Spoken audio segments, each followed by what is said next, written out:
दुनिया अपनी सांसें थामे हुए है। हर कोई इस बात से चिंतित है कि आगे क्या होगा। सालों से इजराइल और ईरान एक खामोश जंग लड़ रहे थे, एक ऐसी जंग जो पर्दे के पीछे लड़ी जा रही थी। जासूस, साइबर अटैक, हत्याएं, ये सब इस संघर्ष का हिस्सा थे, एक दूसरे को कमजोर करने की कोशिश। अब खामोशी टूट गई है, वर्षों का तनाव अब खुलकर सामने आ गया है। मिसाइलें और ड्रोन आसमान में छा गए हैं, युद्ध के बादल मंडरा रहे हैं। ईरान ने इजरायली जमीन पर सीधा हमला किया है, एक ऐसा कदम जो पहले कभी नहीं उठाया गया। एक रेड लाइन पार कर दी है, अब कोई पीछे नहीं हट सकता।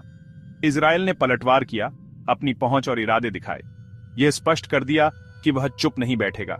शैडो वॉर अब एक खुली जंग बन गई है, जिसके नियम बदल गए हैं, जिसके ग्लोबल नतीजे होंगे।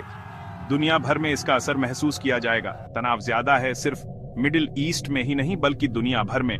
हर कोई चिंतित है कि यह संघर्ष कहां जाएगा।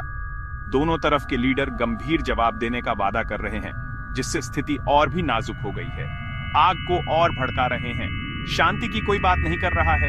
इजराइल किसी भी कीमत पर न्यूक्लियर ईरान को रोकने की कसम खाता है, इसे अस्तित्व का सवाल मानता है।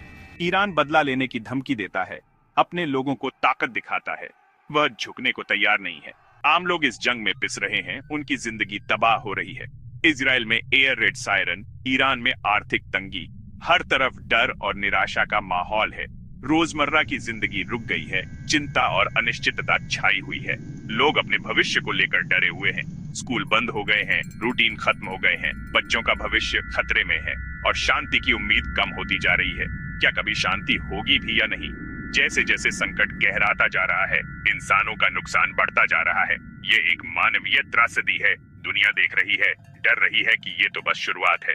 क्या यह एक बड़ी जंग की शुरुआत है? इजराइल और ईरान दो ऐसे देश हैं जो एक दूसरे के साथ गहरे भू राजनीतिक तनाव में उलझे हुए हैं। एक तरफ इजराइल है, जो अपनी उन्नत तकनीक के लिए जाना जाता है, तो दूसरी तरफ ईरान, जिसके पास सैनिकों और हथियारों की एक बड़ी संख्या है। Quality versus quantity. इजराइल के पास एडवांस टेक है, F-35 जेट, जो दुनिया के सबसे आधुनिक लड़ाकू विमानों में से एक है, सबमरीन, जो समुद्र के भीतर से हमला करने में सक्षम है, और आयरन डोम, जो देश को मिसाइल हमलों से बचाता है। इसके मल्टी लेयर्ड डिफेंस बचने के लिए बने हैं। ईरान पाबंदियों में होने के बावजूद अपनी सैन्य क्षमता को बनाए रखने में कामयाब रहा है। मिसाइलों और ड्रोनों के बड़े जखीरे पर भरोसा करता है। इसकी रणनीति नंबरों से घेरना, न कि सोफिस्टिकेशन से। ईरान का मानना है कि बड़ी संख्या में हथियार किसी भी तकनीकी श्रेष्ठता को बेअसर कर सकते हैं। ईरान की ताकत असिमेट्रिक वॉरफेयर है, लगातार भरोसेमंद धमकियां। इजराइल की ढाल इनोवेशन है, ईरान की है स्ट्रैटेजिक पेशेंस। ईरान का असली डिफेंस उसके क्षेत्रीय सहयोगियों का नेटवर्क है। अगर हमला हुआ तो ईरान अपने प्रॉक्सी को एक्टिवेट कर सकता है, कई मोर्चे खोल सकता है। यह इनोवेशन वर्सेस एंड्योरेंस की लड़ाई है। यह देखना दिलचस्प होगा कि इस संघर्ष में कौन जीतेगा। यह जंग प्रॉक्सीज के जरिए फैलती है, जो इसे और भी जटिल और अप्रत्याशित बना देती है। एक खतरनाक चेस का खेल, जहां हर चाल का असर दूर तक जाता है। हर खिलाड़ी अपने प्यादे आगे बढ़ा रहा है, लेकिन असली निशाना कुछ और है। लेबनान में हिजबुल्लाह, ईरान का सबसे ताकतवर सहयोगी, जो इजराइल के लिए एक बड़ा खतरा है। इजराइल के उत्तर को धमकी देता है और किसी भी वक्त हमला कर सकता है। यमन में हौथी दूर से हमला करते हैं, लाल सागर में जहाजों को निशाना बनाते हैं, ग्लोबल ट्रेड को डिस्टर्ब करते हैं, जिससे पूरी दुनिया की अर्थव्यवस्था पर असर पड़ता है। ईरान की रणनीति इजराइल पर हर तरफ से दबाव डालना, उसे कमजोर करना और अपनी ताकत बढ़ाना है। उसे मल्टी फ्रंट वॉर में फंसाना, ताकि उसकी सेना हर तरफ से घिर जाए।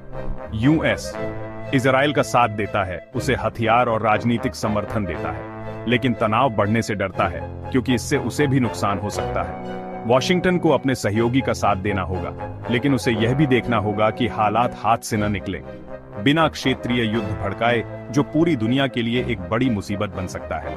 रूस और चीन मौका देखते हैं, अमेरिका की कमजोरी का फायदा उठाने की कोशिश करते हैं। यूएस के प्रभाव को चुनौती देना और दुनिया में अपनी जगह बनाना चाहते हैं। ईरान के साथ संबंध मजबूत करना, उसे हथियार और आर्थिक मदद देना।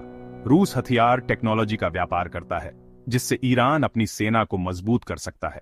चीन अपने हितों के लिए स्थिरता चाहता है, क्योंकि युद्ध से उसका व्यापार प्रभावित हो सकता है। दोनों को अमेरिका के ध्यान भटकने से फायदा होता है, क्योंकि इससे उन्हें अपनी ताकत बढ़ाने का मौका मिलता है। दांव ग्लोबल है और बैलेंस नाजुक है। एक छोटी सी गलती भी बड़ी मुसीबत ला सकती है। ईरान का न्यूक्लियर प्रोग्राम सब पर भारी है। इजराइल इसे एक खतरा मानता है। प्रीएम्प्टिव स्ट्राइक पर विचार किया जा रहा है। जोखिम, एक क्षेत्रीय युद्ध जिसके भयानक नतीजे होंगे। आम लोग इसकी कीमत चुकाते हैं, डर, ट्रॉमा, टूटी हुई जिंदगियां। इजराइल में बच्चे बंकरों की तरफ भागते हैं। ईरान में परिवार युद्ध के लिए तैयार रहते हैं। आर्थिक तंगी गहरी होती जाती है और उम्मीद खत्म होती जाती है। असली नुकसान खोए हुए सपने और भविष्य हैं। जैसे जैसे लीडर रेड लाइन खींचते हैं, बेगुनाह सबसे ज्यादा सहते हैं। दुनिया सोचती है, क्या यह एक बहुत बड़े युद्ध की शुरुआत है?